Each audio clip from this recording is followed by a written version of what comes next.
তারা আজকে তুই তারা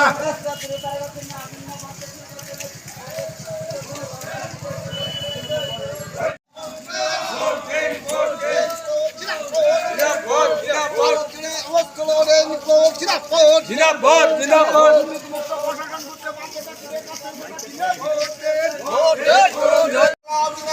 জিন্দাবাদ জিন্দাবাদ আওয়াজ তুলুন ইনকিলাব জিন্দাবাদ জিন্দাবাদ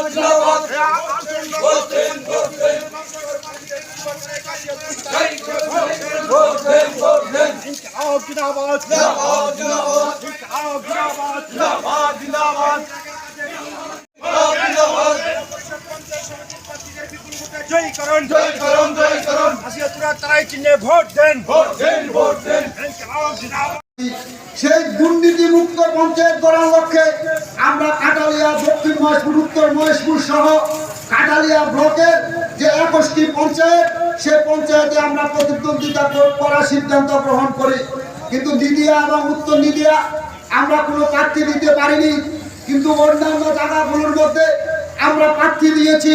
কিন্তু দুর্ভাগ্যের হলে পরেও দক্ষিণ মহেশপুরে যারা আজকে সেখানকার প্রশাসনে আছেন তারা আমাদের যারা প্রার্থী ছিল তাদেরকে বিভিন্ন ধমক হামক দিয়ে আজকে সেখানে কিছু নাম প্রত্যাহার করে নিয়েছেন। আমরা তাদেরকে বলতে চাই, কাঠালিয়ার জনগণকে একটা কথাই বলতে চাই, গত বিগত যে বামপন সরকারগুলো ছিল সেই সরকারগুলোর আমলে নীলগপুর গ্রাম পঞ্চায়েত কংগ্রেস পরিচালনা করেছিল। বামপন সরকারের সময় কাঠালিয়া গ্রাম পঞ্চায়েতে দুইবার 4 জন করে মেম্বার ছিল। যে দক্ষিণ মহেশপুরে জোর করে তারা নাম প্রত্যাহার করেছেন, সে দক্ষিণ মহেশপুরেও কিন্তু আপনাদের কংগ্রেসের 4 জন করে প্রতিনিধি ছিল। আমরা কিন্তু কেউ কোনো প্রত্যাহার করিনি।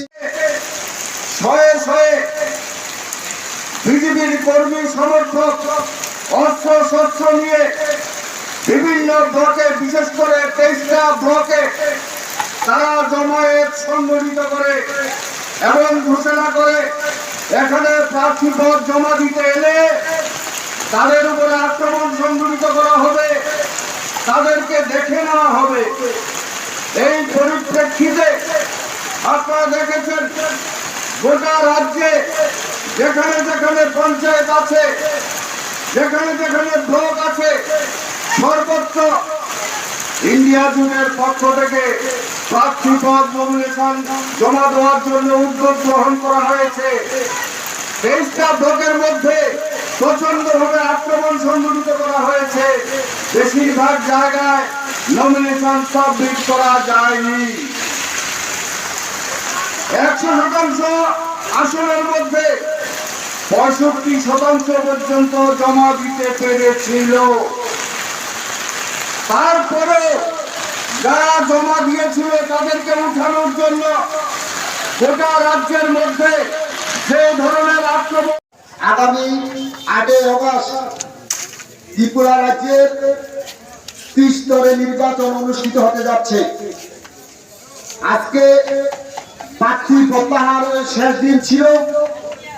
প্রত্যাহার শেষে আমরা কাঠালিয়া অঞ্চলে নীলগপুর গ্রাম পঞ্চায়েতে, উত্তর মহেশপুর গ্রাম পঞ্চায়েতে, কাঠালিয়া গ্রাম পঞ্চায়েতে আমরা 100% আসনে আমরা প্রতিদ্বন্দ্বিতা করছি এবং দক্ষিণ মহেশপুর গ্রাম পঞ্চায়েতে আমরা 3টি পঞ্চায়েত আসনে আমরা প্রতিদ্বন্দ্বিতা করছি।